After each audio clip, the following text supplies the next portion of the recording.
This is welcome to our 7th annual New York City AgTech Week, run by the New York City Agriculture Collective. We're a 501c3 nonprofit that was started 7 years ago as a loose collective of entrepreneurs and kind of change makers in the local New York City space who literally were gathering because AgTech was such a new and weird sector at the time. We just needed people to talk to about hydroponics that didn't look at us like we were crazy. And we started from, a small basement room. In those 7 years, AgTech Week has grown into the event that it is today with an international audience. We have strengthened our relationships with local New York City policymakers, and we have contributed as an organization not only to the event programming of this space, but we've contributed testimony and advisorship to the creation of the Office of Sustainability in the mayor's office. We contributed testimony to Eric Adams back when he was borough president, New Green Deal paper. And so that is a huge part of what we're committed to. We're committed to creating events that are actually accessible for real. That's why these events are free on the virtual panels, and actually creating insight into the ongoing working farms across New York City. And so we also have in-person farm tours at subsidized ticket prices. We have a scholarship program for anyone who cannot afford the ticket prices for the farm tours. And we really want to lower the barriers to entry for anyone who's interested in connecting to the agricultural history and background and kind of ongoing innovation and opportunity in New York City. And that's why we're here. And I am going to kick this off to Dan Nelson, my fellow board member. Before I leave, my little intro, I want to say how grateful we are for everyone joining us again this year. As Dan said a little bit earlier, we are evolving with the times. Our needs as a world have changed. Our needs as consumers have changed, as people living on the earth have changed, and we are committed to growing with that. And so thank you for being a part of what we hope to become a library and a resource of incredible conversations, ongoing relationships, and hopefully more actual policy change and concrete changes in how we view food in urban environments. Thanks, Shelley. I am super excited to finally be here. We started talking about AgTech Week probably the day after it ended last year. For us, the NYC Ag Collective, it's been a flagship event every single year. And for me, it was my first event in learning anything about the world of urban agriculture in 2016. And so to be here and have an opportunity to help out and do something to continue the mission forward is really exciting from now being on the board. As most of you can see, I'm not in New York any longer, or currently, I should say. And figuring out how to participate in this new world has been a challenge, really. And so thinking about it, the board, we decided that how do we actually connect people wherever you are?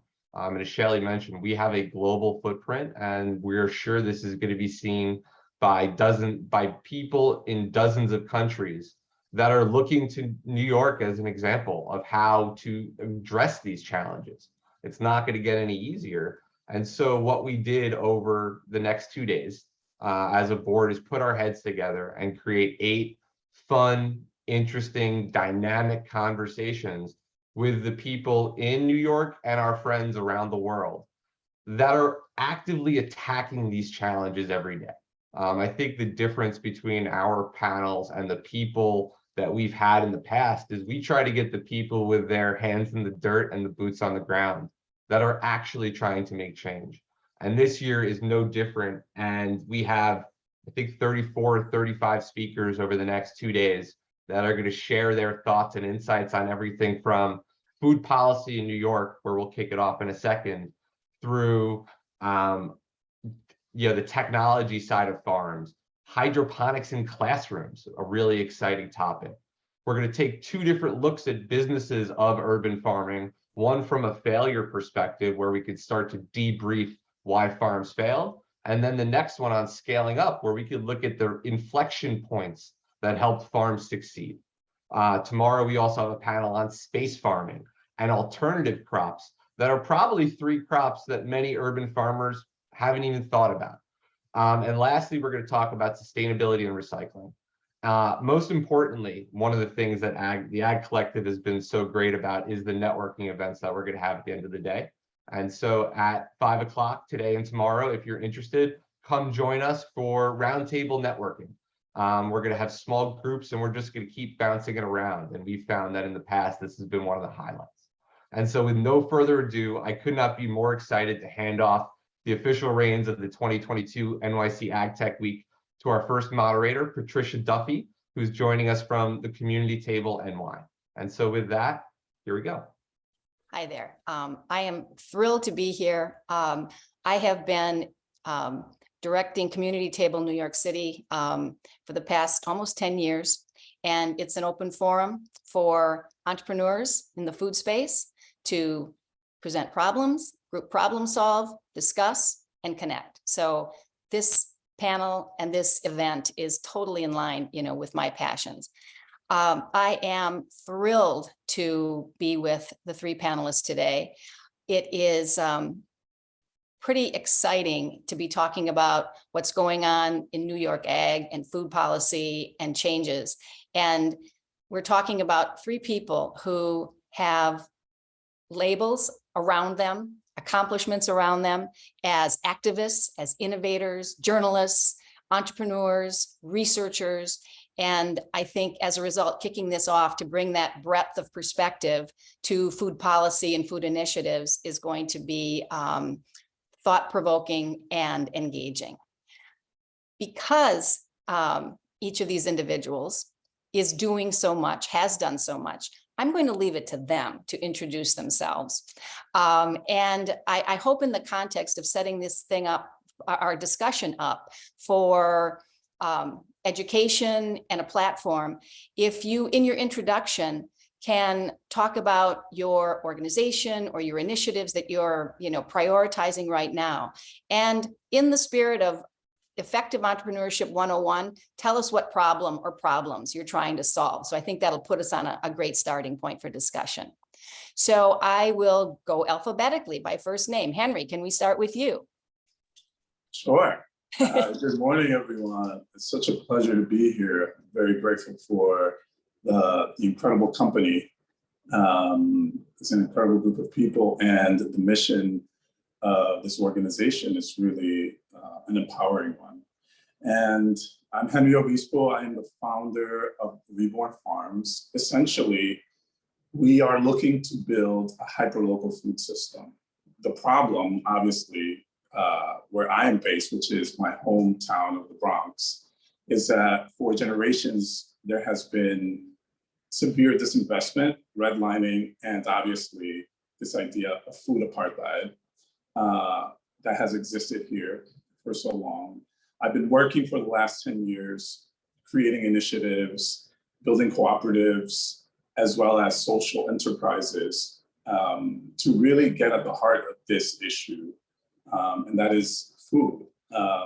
And from our perspective, we have to completely, in many ways, detach from that, I would say, traditional food system that doesn't serve us, as food does not trickle down to us. And so as we decouple from that, we can build our own and create that hyperlocal food system where there is intentional centering in the people and the needs that are here and in communities similar to the Bronx. And how do we do that? Specifically by creating farms, and with those farms, using food as a tool for development, economic development.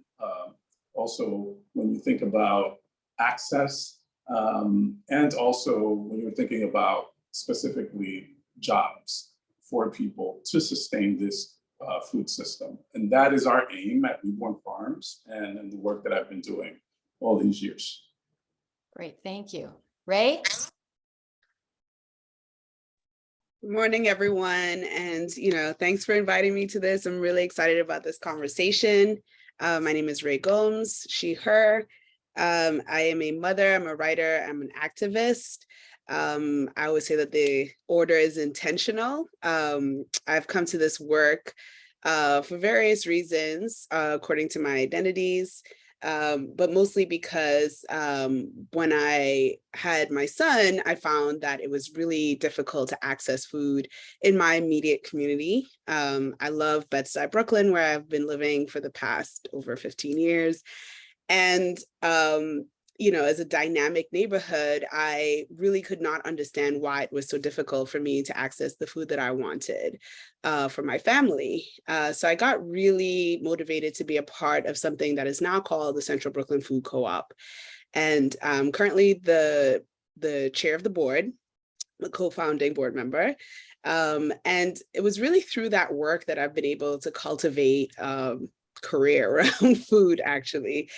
Before that, I was a journalist. I still write about food.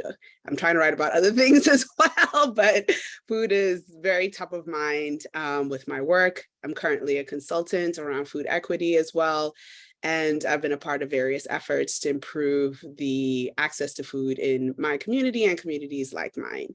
So the problem that I'm solving is food inaccessibility and the type of food that we need to have thriving lives. I'm also an immigrant. I'm originally from Trinidad, and so cultural relevancy is really, really important to me. And so, I feel like a lot of the ways that I addressed food inequities, really come from from the various parts of my identity, but also the approaches that I take in terms of bringing that framework and that perspective and that analysis. I look at the various parts of the food distribution system in order to affect change. So I have worked with farmers, I have worked with food systems thinkers, I've worked with aggregators, I've worked with distributors.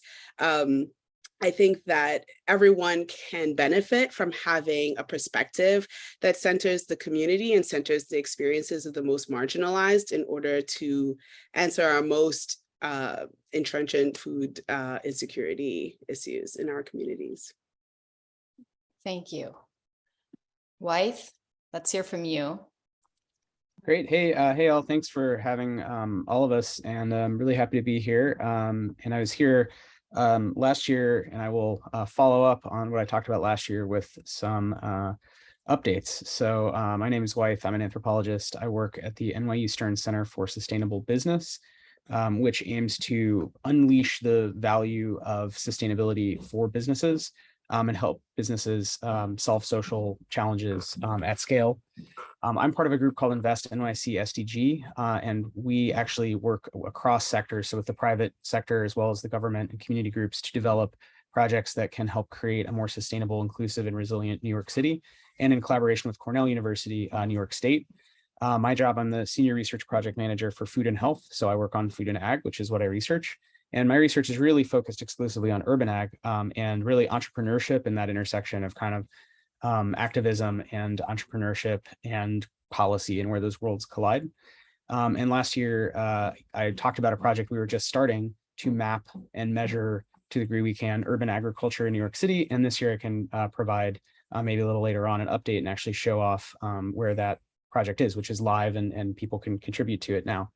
But yeah, my interest is really in how food production intersects with big economic and policy changes, and especially how that affects cities, and especially New York, where I've lived my whole adult life. And I was in Brooklyn for about 15 years, but now I'm in Astoria, Queens. Yeah, I'll pause there. Okay, great. Okay, you're all coming at this from some somewhat distinct perspectives. And I'm hearing everybody is very focused on results, action results.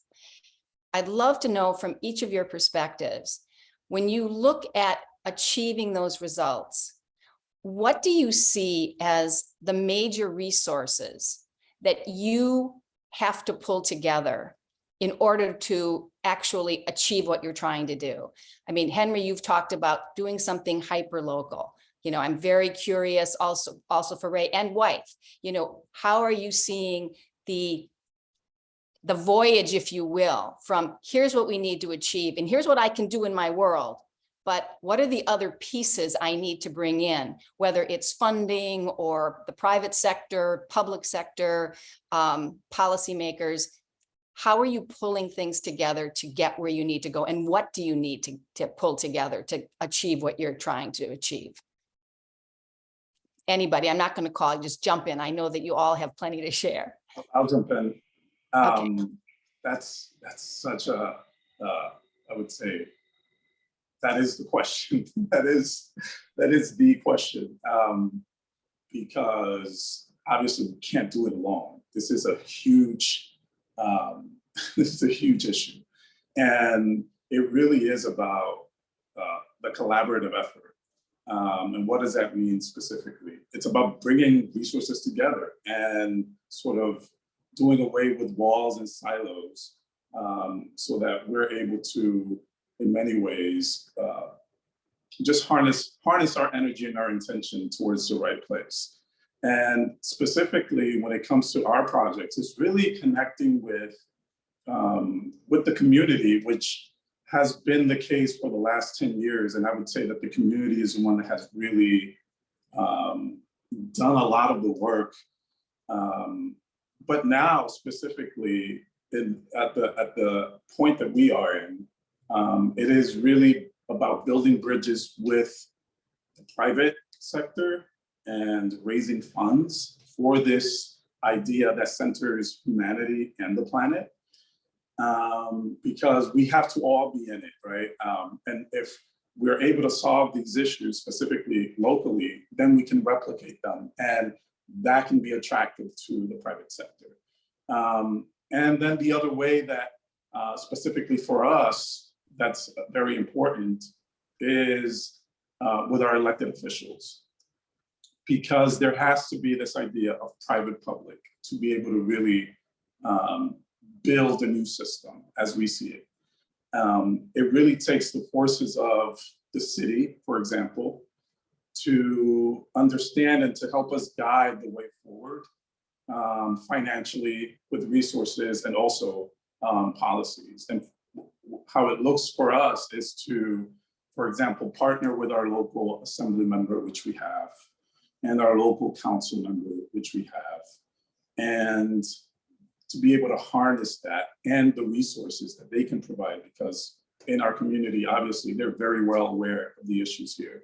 So I would say that that's the stage that we're in, harnessing that element that will take us to the place where we can solidify, for example, our phase 2 and phase 3 of the project. Okay. I could jump in. Yeah.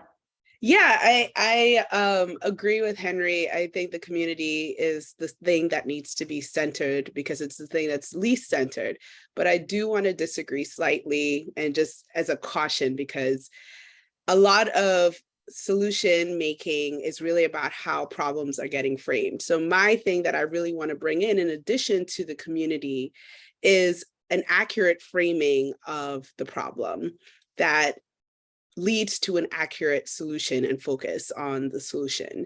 The thing that I want to caution against is this idea of a public-private partnership, because in the past, that has also been a thing that people center in the solution making.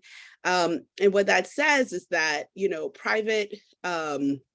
private investors or private partners have opportunities to be innovators, right? And so that's usually how it's sold, right? They're innovators, they come in and they have these wonderful solutions. And I feel like that usually kind of drowns out the community-centered approach. To me, the biggest innovators are the community members. Those are the folks who are at the front line of every single economic downfall, disinvestment in the community. In the 70s, when there were a bunch of abandoned lots, it was the community members that turned them into community gardens, right? Those are the innovators, and those are the people that we need to center. Some of the issues that I have with the public-private partnership frame is that is already done. that is been done. It's been done for the past, 50, 60 years. A lot of what it looks like are people within the public sector who have their hands in the private sector, who get paid a lot to sort of center a lot of solutions. It again erases the agency of community members in order to be the forefront of these solution making projects and these solution making focuses. So that's, again, it's a term that I hear and I immediately kind of tense up a little bit on. And what I would caution, why I would again caution against it is look at the people who you're bringing to the table, right? Look at the interests that they have, look at the people who fund them, especially when you're looking at our elected officials, right? They, a lot of the times, within themselves represent a public-private interest, right? Even as they're, public elected officials, if they're being funded by the private sector and their solutions sort of represent that, then you already have enough of that, right? You need to more go to the other end of the spectrum, which is centering community. And so again, look who is on your policy table, look who is on your solution-making table, look at their interests, look at where they're coming from, look at their analysis, look who pay their campaigns, look at all of those things before you really, really sort of center who's creating these solutions and who's creating this infrastructure for actual change.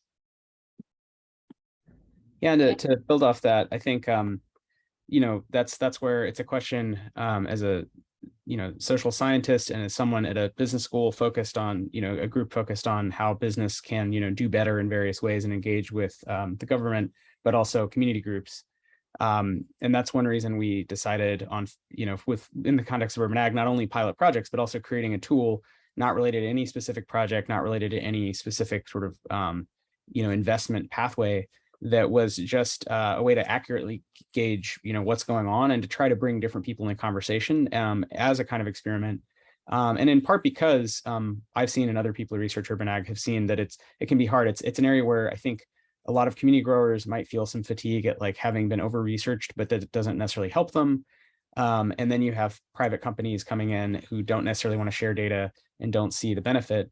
So, that's one reason we thought, well, if there was a digital tool, if there was eventually a census for an office of urban ag, let's say, that went out and tried to work with growers to help understand help them understand what resources exist and help understand from them what resources are needed. Maybe, that's a place where transparent data could serve the public interest, serve the community interest. And, the cost of not doing it is, well, private companies know a lot about what they're doing, but no one else knows about sort of the resources needed necessarily at certain levels for community groups. So we wanted to sort of bring all those voices into one digital environment. And I think, what we have now, which I can show at some point, is a map, and people can sign up, and it's kind of Wikipedia style, add data to a public database. But what it would be great is in the future, we've had some great conversations with Urban Design Forum, for example, Ray, which I know you were part of, about the idea of resource sharing and how to extend this so that people can really raise their hand and say, these are resources I have or resources I need.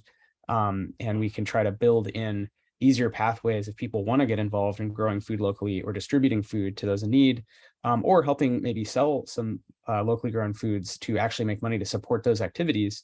How can we kind of create tools and pathways? So this is just, one like map is just one example in a way of a tool that can link up different groups that is relatively new here. It's been tried. I mean, obviously there's lots of apps are live filled with sort of little pin drop apps.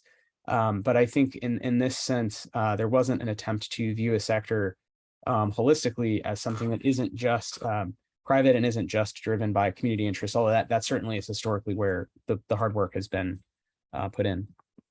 So. Okay.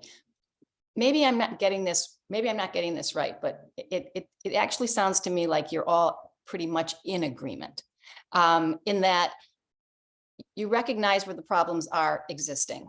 And you're saying at the community level, at the micro level is where these solutions have to happen, because that's where they're going to be executed. But in the existing model, you've got maybe the private public sector world up there, which drives things because they've got the money, right? And what we're saying is we'd like to twist this somewhat so that you still have all the players, because you need that multifaceted support, but you want to make sure that instead of at the bottom of the pyramid, it's the top of the pyramid, is the community driving the priorities, driving the solutions, because you truly understand what needs to happen in order to truly affect change. So my question is, in order to flip this, because I do think this is a point of agreement among you, what are the tools? You know, is it organizations? Wythe, is it your data tools, et cetera, in order to educate and connect people that maybe haven't been connected before? Are there some existing tools, new ones that you're thinking of? And, you know, Wythe, maybe this is a time for you to put up on the screen, you know, show, you know, what's happening, and maybe noodle a little bit how this might help to change the conversation and change the execution. Sure. Yeah, I can really briefly, because I feel like that's the vibe, you know. Oh, I would have to be enabled to screen share, but I can, if enabled, show the map briefly. And I can't speak to all of the solutions, but I imagine bringing people together in different fora is one piece. So, you know, a free digital tool to possibly serve the public interest, it could be something New York City could take on, is one example. But there are certainly other kinds of traditional and non-traditional forms of political engagement. And although urban growers are a much smaller group than rural growers, it doesn't mean they can't, you know, come together and demand things from their government. It doesn't mean they can't seek novel alliances with private sector groups who they feel they do trust. But yeah, I'm not able to share screen right now, so. Okay, well, maybe Donald can address that since he's our Zoom wizard. In the meantime, Henry, Ray, do you have some thoughts on this switching the model, if you will, and how to truly affect that? Yeah, I think the main thing is having a multi-stakeholder approach, but also something called a collective impact model. And a collective impact model has various features of it, including having a multi-stakeholder approach, but it also has shared measurements. And so again, a lot of different groups have various ways of measuring success, right? In the public health sector, it's about, you know, diet-related illnesses, reducing obesity, right? It's sort of very sort of technical, medical kind of outcomes.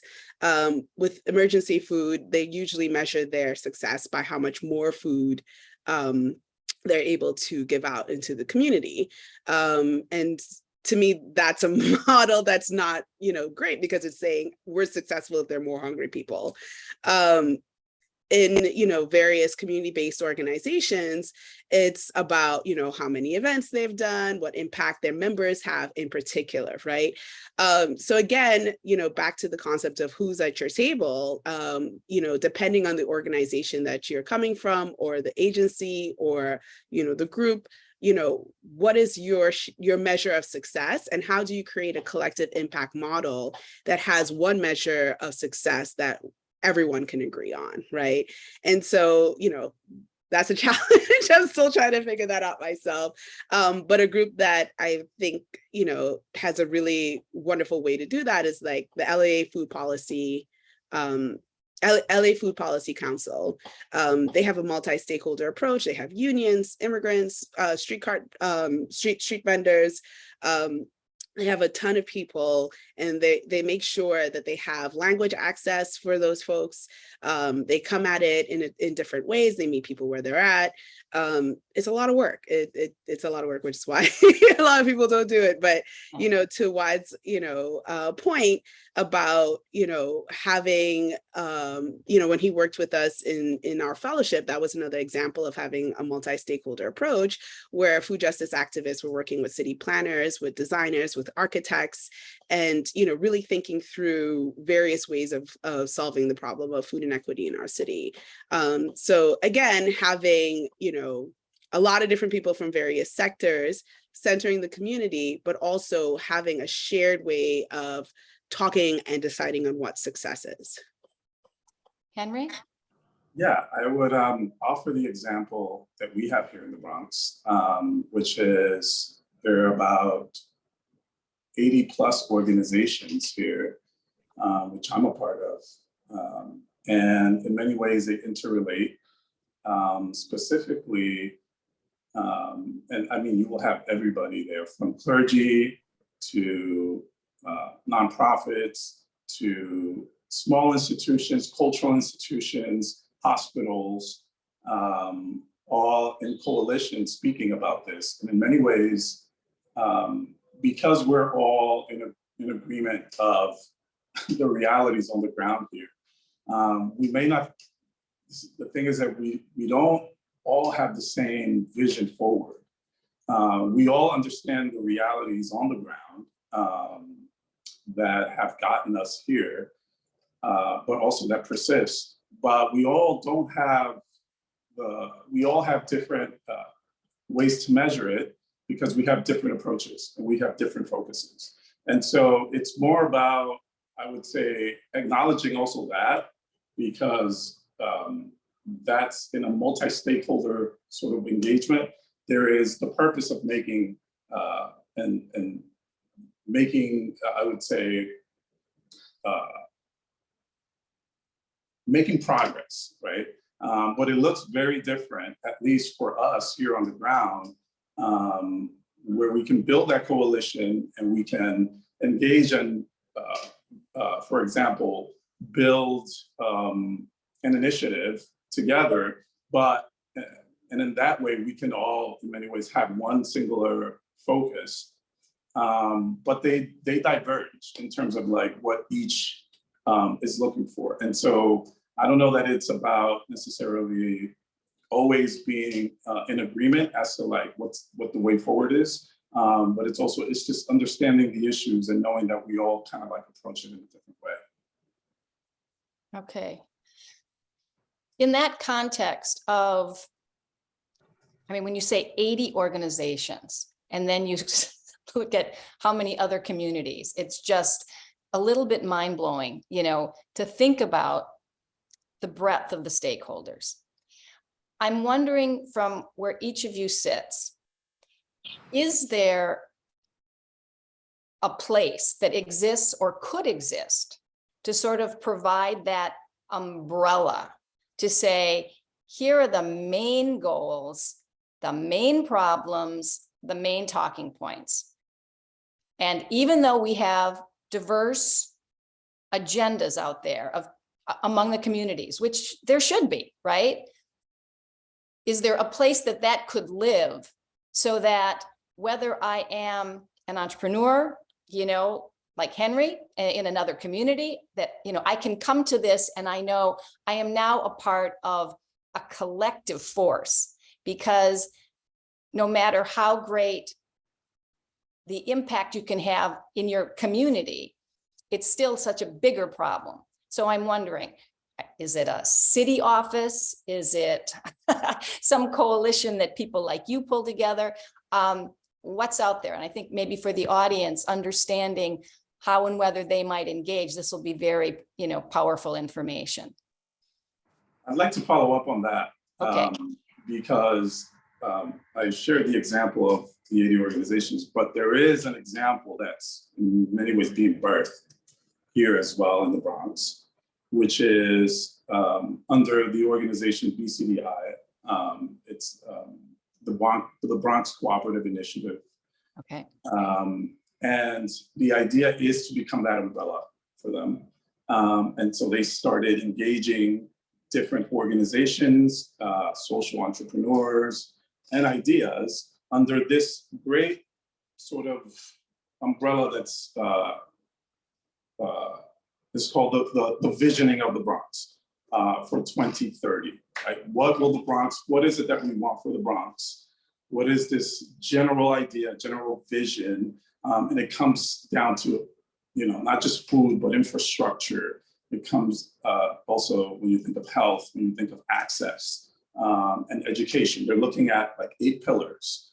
And in many ways, they're helping to frame this bigger idea and allowing people to come in, and in many ways also that diverge in ways to getting there. But it's in many ways providing that structure that's allowing for a single voice to move forward. which is really powerful. And so that's in development here in the Bronx. Okay. And is that a city organization? It's a nonprofit, Okay, all right. but a very trusted nonprofit. Okay, great. Ray, Yeah. you look like you're ready to jump in. Always. Yeah, no, I definitely think that there needs to be more places where there's sort of this multi-stakeholder approach. And I used to have this conversation with someone, a good friend of mine, about community centers. He was very passionate about community centers, and I couldn't really understand why. And then now I feel like that is exactly the answer. Community centers are a common space where people can come together and also access resources as they're trying to create solutions for long-term problems. So I think I can't name a specific place. I know that I'm working towards, particularly with Brooklyn Movement Center, making the space that that office is in as a community center, so it can be that type of space. But what I do know is that when folks are working on these issues along, addressing these long-term issues and creating infrastructure for sustainable change, they have problems, right? They have a need for resources in that moment. So example I like to give is, like, while I was organizing for Central Brooklyn Food Co-op, they would provide dinner and childcare. And so as we were working towards creating this long-term sustainable change, I didn't have to think about dinner, and my son was very much entertained during the meetings. And so, when I think about space, I think about creating spaces where people can be engaged, they can learn, they can grow, and also their immediate needs are being addressed, right? And so anything that has to do with creation of policy has to work with what is that creative tension of creating or addressing people's immediate needs as we're asking them to come up with these long-term solutions, and how can we create a way that they could sustainably show up to these places, right? Do they have language needs? Do they have accessibility needs? Do they have childcare needs? Do they have even job needs, right? I think that people should be able to create careers and create businesses out of these solutions as well. And how are the places that we are asking folks to come to working to address all of those things? Okay. Yeah. Oh, go Wythe, ahead. I'd like you to jump in because I'm very curious in this context of the realities, how that works with sort of the game plan that you're developing. Well, we've looked at a few different models, but I think that question of what is actually needed for a positive social change, in this case, we're talking about food production, what I focus on in cities, you might need to think differently than some model where there's, purely community groups and then purely private interest, companies that sell food, in this case at a premium. We're talking about generally premium crops like lettuces and herbs grown in cities. And you might think about like a community partnership agreement, a community benefit agreement, where people are working together toward a common goal. You might think about from the cities end, and this is where I'd love to talk to people more about this as the Office of Urban Agriculture comes online, but how can the city use its tremendous buying power to support different farm organizations, different farm businesses, and community organizations, and even schools to help move flows of fresh, healthy food to where they're needed, and just support some of the growers so that they can continue to grow and possibly expand their operations. So I think, the public sector has a role there, and in part it can do the job of some of that convening that we're talking about, of like bringing people together and say, hey, look, this is an opportunity, or we will work with you to make this an opportunity. And I know, I feel like Henry, we've talked a bit about that, and the need for new farms in the city. The constraint is land. And something we work on is thinking about capital and impact motivated capital. So if people do need money to scale up, who are the lenders who actually get it, who want to help small businesses succeed, and who want to support a healthier food system. Where can you find that alignment of vision? It's not necessarily something you can Google. So I don't think there is like one source right now for all these answers, but that's why I think you're seeing the emergence of groups focused on things like, cross-sector collaboration, bringing more community voices in the fold, and something I was really inspired to see, for example, again, at the Urban Design Forum fellowship that Ray was a part of, is participatory design, is the idea of how do you bring in different stakeholders to design solutions from the bottom up. So that's something, we hope to do with our data sort of focused projects going forward as much as possible. And it's somewhat of a chicken and egg or, recursive idea where you show like, this is a model of how it could work. And now let's bring in stakeholders and we can collaborate and think about ways in which this tool could evolve or might be used differently by different groups. People might understand it differently. They might literally like not get the point in the same way. And that's that idea of, you don't necessarily need to unify or like discipline people's different visions, but is there a way to have a conversation about it and agree on some common points or some ways that you can share data or achieve a common goal? So yeah, I think this is going in the right direction. It's a little abstract, and I feel like maybe Henry, it might make sense if I don't know if you can say more about where your farm is at and the different groups you've worked with, because I feel like that's such an example of kind of working across sectors to me. Great. Yes, Henry. Yeah, so wow, it's been quite a trajectory. We first started with a grant to start a farm in the South Bronx, and it was just like 250 square foot farm like 6 years ago. And out of there, we created a whole bunch of initiatives, and it was always with the vision of capturing information to be able to scale. And what we found in 4 years of the pilot, we found a lot. We found out that scaling obviously is important, like I just said, but also sustaining a system. What is it to create a system?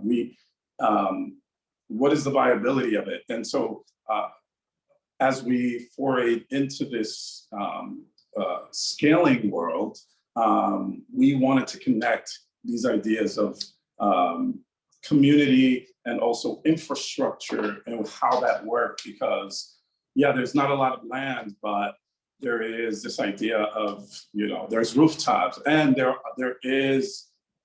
are spaces in the city that could be in many ways reclaimed that's not traditional. And so through these ideas of agricultural technology, not traditional agriculture is the way forward, the way we see it for the city. Because of the seasonality, but also because of where we're at when it comes to climate change, and specifically when it comes to jobs and job creation. Like when you're thinking about it, it's not just making access to food available. It's about sustaining a system, and that requires funding. That requires jobs that are well paid. And so, for example, our first farm, which is on public housing in the Bronx, that we're launching this year, is a partnership between the developer, NYCHA, a private developer, NYCHA, for us to get access to that space and build out that farm, and specifically in partnership with Lehman College and Hostos College to be able now to create these pipelines of workforce development to be able to now develop for this greater idea of sustaining a system and creating these jobs. And when you're thinking about this idea of land, again, you have to go into relationship with the city, with stakeholders, specifically our local elected officials, because they hold, I would say, the baton when it comes to land use. And so as a result, we've had to engage in that way to be able to tap into resources, for example, for our phase 2 of the farm, which is our idea of democratizing a space within the South Bronx where we can take over an underutilized lot that is not used or cannot necessarily hold traditional farming because it's paved, but a space that is owned, for example, by DOT, that we can now engage DOT, and we would have to engage DOT to now build out this idea of this farm that could be an open air sort of laboratory and democratized space with this idea of this marketplace for this immediate engagement to happen when it comes to food growing and food being consumed. And so that takes a lot of engagement with our local politicians to be able to access that land, to be able to get access to resources, because the way I see it, they hold our funds. And we have to tap into our funding so that it's not necessarily allocated for frivolous stuff. This is where the funding should be going. And so whether it's retrofitting these spaces or helping to purchase these equipments and or building out this idea of this marketplace that we're doing. Those are, for us, how we're engaging in the community and with stakeholders. Wythe, I just got word that it was up to me to let you share the screen. So I just would like to give you that opportunity, particularly in what Henry has just talked about, what everyone's talking about. I'm very interested in how the information that you're creating and the information that you're sharing can help, affect this kind of collaborative activity that we're talking about being needed. Yeah, and visualizing the kinds of projects that Henry's describing. I'll just really quickly walk through. This is just sort of an overview. We internally, the director of our initiative, Mariana Caval, had asked me when I was hired, where's the map? Can we see all the farms in New York City? And of course, that map didn't exist. So we still thought, well, the first part is just catalog, who's growing what in the city. I think the idea of a wiki is in part to address that idea of stakeholders being able to bring their own voices, choose what level of information they're sharing, and over time, perhaps the city can incentivize or work with growers to understand, what data is appropriate to share, what's useful, why it's useful. So it is a wiki style site. We did scrape what was public, and we did survey some folks to get going. But now, as of today, you can actually sign up and edit your own data. So it's been a long time in development. And really, the ultimate goal is to create hopefully a novel political constituency. So what Henry's describing is almost an example of what we see as one possibility for the future, where you're bringing in kind of bottom up groups that are growing food and bringing them the connections they might not necessarily have to begin with, or deepening those connections with politicians in the public sector, as well as perhaps private sector interests who see some opportunity here and want to make an impact, and they can actually see what's happening on the ground. So this is just to say we pulled in all kinds of information to make the map. Okay. And I'll skip ahead and just say we created an expert advisory board, pulled in some existing information. We have the online map. It's live now. I'll go to in a second. And we did connect with a number of other groups to think about data collection cycles. So for example, Parks, which does collect data on some community gardens in New York. We've talked with them a good bit, and some of the school related groups that will speak here as part of AgTech Week, who collect some data on schools. Grow NYC is part of that, as well as groups like New York City Sunworks and Teens for Food Justice. And so, that's again another data stream that's happening, but right now it's not necessarily visualized or shared. Future uses would be to really bring in enough data to say, okay, this is the baseline. This is kind of what's grown by crop in what region, and to look forward and say, well, what's possible, what's likely to happen, and what would be a good use of land. And examine all these intersections of that data with data on food security, for example, and just food distribution. Where does food go in the city? Who's eating all this stuff? And we've talked with some other researchers, particularly at the University of Michigan, on methods for mapping urban agriculture that could kind of work in any environment. So using this as an example, where we could sort of hand a blank template version to another city and say, look, here's a road map for having participatory conversations with growers, building a tool and visualizing, what's going on. And there's tons more data we want to add. So you won't see this on the site now, but there's plenty that is in the works, including the ability to sort of share and request resources. So very quickly, the project was developed by myself and a professor at NYU Tandon, who now is at Union of Concerned Scientists, Alice Rusnichkova, and the developers, Brandon Phillips at Full Metal Workshop. And big thanks to all our students. We've had 2 graduate student teams work on this project and a couple of really, really talented undergrads. And here's a list of small font advisors who are all absolutely brilliant folks in this world. So, okay, here's the map. All right. So this is live. You can go here. It's on our the hosting site the graduate students used initially, with the idea that it might eventually move to perhaps a city site, perhaps an NYU site. That's a discussion about who sort of holds the keys to this information. It's a public database. There's not a secret back end. And it is a wiki now. So you can sign up. If I logged out, you'd see the ability for me to sign up. And as an admin, I can go in, and if there were any edits, you would see here, edits that need to be approved. And basically each entry can show a whole bunch of different stuff.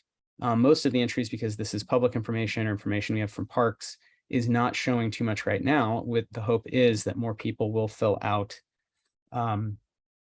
basically a lot of this information. So you have all kinds of questions. This is all optional. It's all public. Do you compost? And if so, it gives you questions around how you compost, what crops you grow.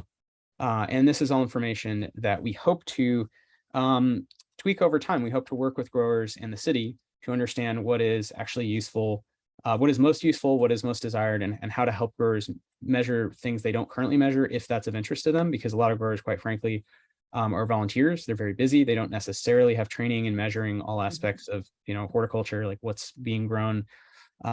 And they may not, even know some of the information around the land use history of their site.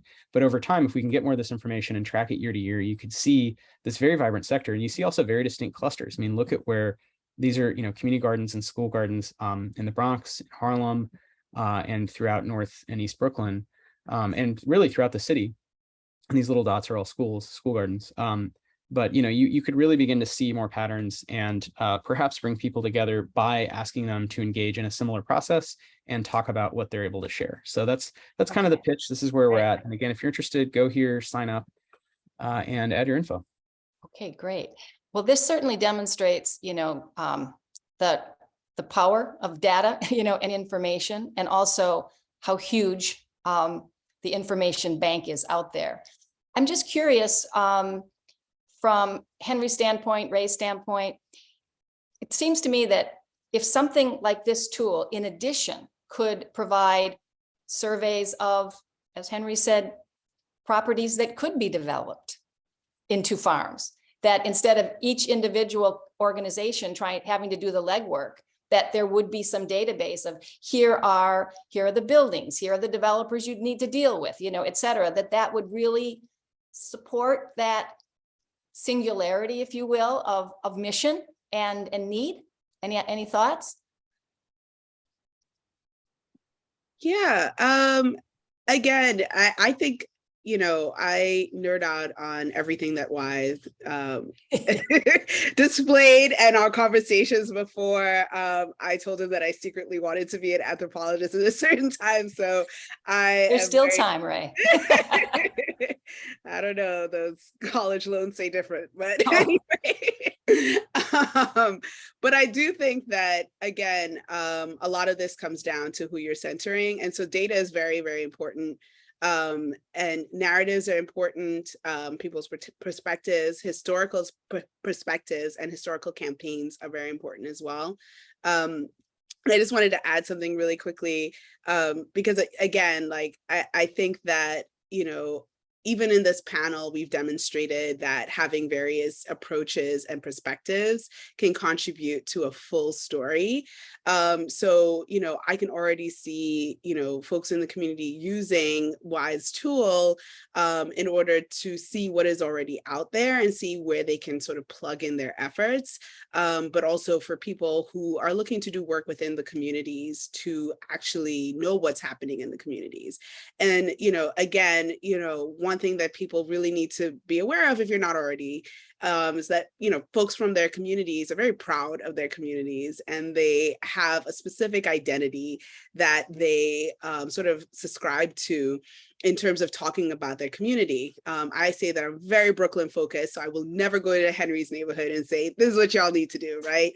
And so really understanding the characteristic, the history, the narrative, the culture, the immigrants in the neighborhood, the history of redlining, all of those things need to come into play when we're sort of creating these projects and thinking about how to create a sustainable a solution towards all these problems around food insecurity. So I see, again, these tools as a part of that, right? And, you know, just one quick thing too. So Wythe keeps talking about the fellowship that I was a part of, and I'm not talking about it. But one of the things that we did we had 2 phases of it. So one phase, we created a systems briefing, which I would invite everyone to look at. It goes through all of the infrastructure within the communities that within New York City, and talk and give policy solutions and best practices to address some of the issues along the lines of community gardens, transportation, distribution, aggregation, bodegas, all of the infrastructure that we have that work towards addressing food insecurity. And then the other part of the project, and then within that as well as a food insecurity tool that I help develop as well, that moves projects from a food security aspect to a food sovereignty one that really acknowledges and centers how communities can take ownership of these solutions. And then the last thing I'll mention is that I worked with a group, because in the second phase of the project, we have a fellowship-led project. And I think that it's such a beautiful addition to what Wythe is doing, because it really centers how community members can create sustainable businesses and sustainable, well, it was centering immigrants. So the name of it is New Markets for New Americans. And so it's how immigrants can start creating businesses on how to sell a food product, how to create a food service business, and how to grow and sell produce. And so, you know, you could use the tool that Wythe showed and figure out where the community gardens are and see the wonderful projects that people have making pepper sauce, teas, these different things that, you know, create these sustainable businesses that are such a low barrier for people to enter, and really create ways and create pathways not only towards better food access, but towards sustainable income that folks can rely on so that they could afford food for their community and their families. Is there an umbrella through which you and others in your same space can easily connect, that a technological tool or a forum, so that this kind of sharing of information happens easily? Because clearly you're working on so many specific things, you know, trying to, on the small picture, you know, making things happen on the micro level. I'm just wondering, does that macro connectivity exist? Do you think that the City Office of Urban Agriculture should be a place where that happens? That was going to be my plug. That was going to be my hope, is that the department, that new department become that place. You know, I'm very, very excited that someone who I've worked with years is heading that department, Kiana Mickey. So my hope is that that space would really would be that answer. Okay. Henry, I'm seeing you shake your head as well. Yeah, I'm really excited for you know, that I feel like a new world is ushering, and I'm excited to see what happens with that, because there's so much opportunity to be able to frame things moving forward, because it's so new, and really the steps that they take there can definitely allow for so much to happen, right? And create so much possibility just by this, you know, the activism within and the strike of a pen that they can, you know, engage, and so much change could be taken as a result of that office. And so I'm really excited. I look forward to participating however I can in that office. We are, in many ways, I'm on the subcommittees there at that office. But yeah, you know, so I'm looking forward to meeting the new director and to start working and moving things forward. Well, that's super exciting, because when you map out the complexities and the challenges, to hear pragmatic people like yourselves who are making things happen be hopeful is a terrific sign. So, so with that, since I'm watching the o'clock here, and I could spend many more hours. I'm going to just check to see if we've got any open questions, and then let's tackle that. Oh, there's one. All right, this is the lanternfly, which I just saw one of those the other day. All right, since there are many companies doing urban farming in New York City, I'm interested in how people tackle spotted lanternfly right now. Does anyone have an idea, or if you don't, where you might direct Richard Chen to get an answer? I think that's a question for plant scientists, including, Cornell Extension does have extension agents here in the city for Harvest NYC. So Yolanda Gonzalez and Sam Anderson and their team are really great. And they're and other Cornell agents would be the people who would know the best answers. I think we work more on policy side here. So. Okay, great. Just thought you might, well, you do have an answer then. All right. In order to wrap up, I would like to give each of you an opportunity for, let's say, one last plug, what's on your wish list, what you want to leave people with. And if there's some contact information, that you'd like to leave, please do that. And also, put that in the chat, because I think that that can be published as well. I will start. I just want to say that this has been an amazing opportunity.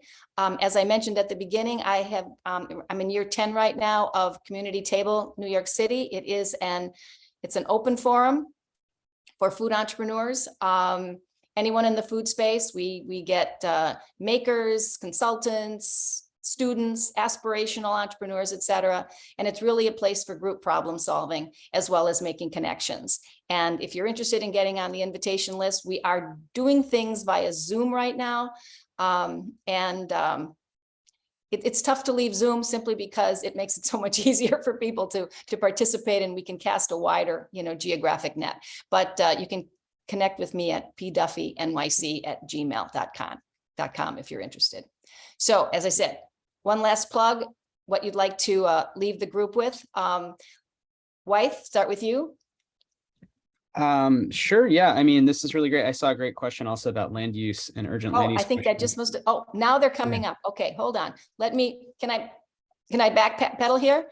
Okay, so what are the most sensitive land use issues, either as challenges or opportunities for urban ag at this unique moment in New York City land policy? Opinions on that? I mean, I'm not an expert, but I can only speak to us trying to tap into space and land. And I mean, there are so many barriers. It depends, one, who owns the land, whether it's the city or is it privately owned. And even if it's the city, it could be controlled by an agency. So there are, I would say, layers to this idea of land and land access, because it's not that simple. A great example of that is us engaging with EDC, NYC EDC, and then people not knowing that it wasn't actually them who owned the land, but it was actually DOT, the Department of Transportation, who owned the land, and then even beyond that it was probably state DOT, different from city DOT. There's this whole system within that, when you're trying to access this idea of land, it can be cumbersome from that point of view, from our example. But in general, land is very expensive, and so that's why when you're thinking of land, obviously, if you have the means, you can purchase the land, or you can go into the collaboration with the city. For example, EDC, who owns, I don't know, 1 million square foot or something like that here in the Bronx, or don't quote me on that, but it's probably larger than that. And so when it comes to the ideas of land use, it's tapping into the public sphere, I would say, because it's there and it essentially should be used for the public good. But again, that has its another sort of like levels of engagement even within there, because the bureaucracy is really insane. My one little thing with that is, well, actually two things. I think community land trusts are a great, I guess, solution to think through how to make land more publicly available and sustainable for folks. I think, land policy in urban settings really, center around, again, what Henry was saying, like who owns the land, how can people use the land sustainably and are able to stay in the land, right? There was this whole thing when under de Blasio where he was trying to convert community gardens into affordable housing and kind of pitted, folks who were doing work around food access against folks who needed affordable housing. And that was a kind of an unnecessary thing to do in a lot of ways. But, creating community land trust are ways to have a public access to land that is consistent and affordable for folks, and sort of taking land out of speculation for developers as well. And the second thing is affordable housing. When we think about land in terms of, there's a lot of conversation around land policy in rural settings, particularly getting Black folks the land that they've been dispossessed of for as long as we've been in this country, in various ways and in various policies. But in urban settings, it's about people's ability to stay in their homes. And so when we're thinking about food security, we also need to think about other forms of policy that affect people's livelihoods and people's ability to stay in the spaces that they have generations, have been on for generations, right? So, if your affordable housing policy, if you're, increasing rents and you're making it difficult for people to afford their lives, you're affecting food insecurity, you're affecting people's ability to grow and to learn and to have that connection to land and space. And so, land policy should also include affordable housing. Okay. All right, great. I'm afraid I'm getting messaging saying we need to wrap this up. So if any of the panelists are seeing some questions, I think there's a couple of questions we didn't get to. If you're able to answer in the Q&A in writing form, that would be great. Otherwise, let's hear from each of you that final shout out, and leave us with those last words for today. Wythe? Yeah, I mean, for our perspective with this project at Invest NYC SDG, encourage everyone to go to mapnyc.herokuapp.com and we can get the link to the audience. That would be great. Somehow I put it in the chat, but I think only the host can see that on our end. And yeah, if you're a grower, you should be able to sign up and hopefully I'll be able to approve people and hopefully it'll work well. You can go and find your farm, and if it's not there, farmer garden, add whatever information you want, at least, the name and the address. And it's helpful for us to understand, what's really going on. If you see information that's incorrect, you can suggest edits. And it's really great to tell us who you are and where you're coming from. Right now, it's very much, it's just an open, trust-based system. So if you say, hey, I'm a grower at X garden, we'll basically approve you. But, again, that could change if the city took that on. We'd love your thoughts on that. And yeah, please feel free to get in touch. You can find me on LinkedIn or Twitter at Hollow Earths. Great. Thank you for your good work. Ray? Yeah, the last thing I want to leave folks with is, really thinking about food policy in a holistic way, thinking about how people live, thinking about how people thrive, thinking about the frameworks and how to center community in their solution building. And that really includes, and I talk a lot about this, I write a lot about this, not centering emergency food as a solution towards sustainable change. And really looking at the community-based food sovereignty projects such as food co-ops, farm stands, farmers markets. Those are really the path towards sustainable change within the community. And these are the solutions that we need to center more than anything else. And so Central Brooklyn Food Co-op is, a food co-op in formation. That is what we're creating here in Central Brooklyn for as long as it takes. We're going to make it. Yes. We're going to open our doors. Support it. You can look at the Forefront Fellowship udf.nyc. You can see the projects that I mentioned, as well as other wonderful projects that other fellows developed. You can look at the systems briefing, the food insecurity, sorry, the food assessment tool. I always got that. We had so many different names, right? The food assessment tool, food forward assessment tool, I believe it's now called. And yes, you can find me on Instagram. You can find me on LinkedIn. I'm pretty responsive on all platforms, and I look forward to continuing the conversation. Thank you. Henry, bring it in. Yes, I just want to say thank you to Ray and Wythe, and thank you so much, Patricia.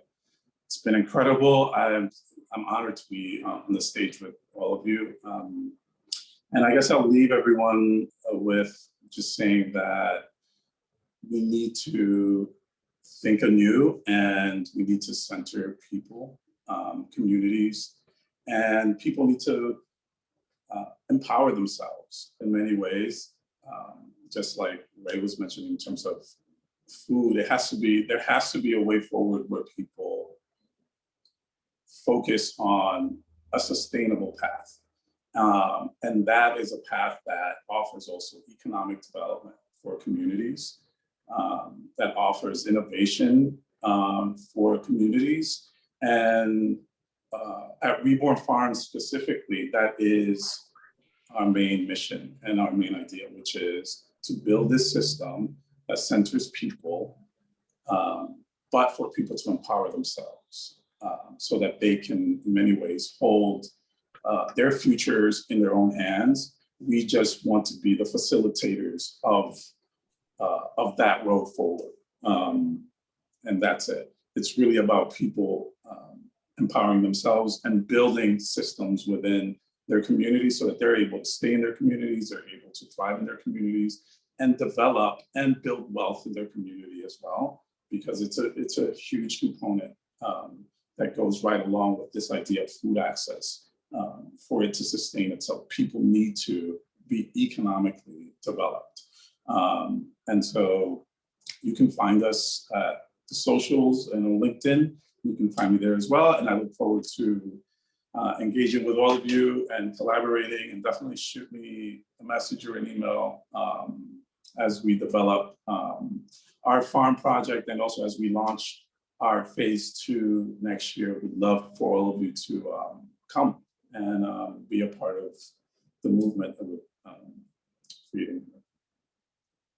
Thanks to everyone. This has been such a pleasure. As I said before, I'm inspired and I'm impressed, and in a terrible time in our world, it is so good to feel hopeful, and you have certainly made me feel hopeful, even though I know it's a hell of a lot of work. So look forward to continued connections. Thanks very much, and enjoy the rest of the conference.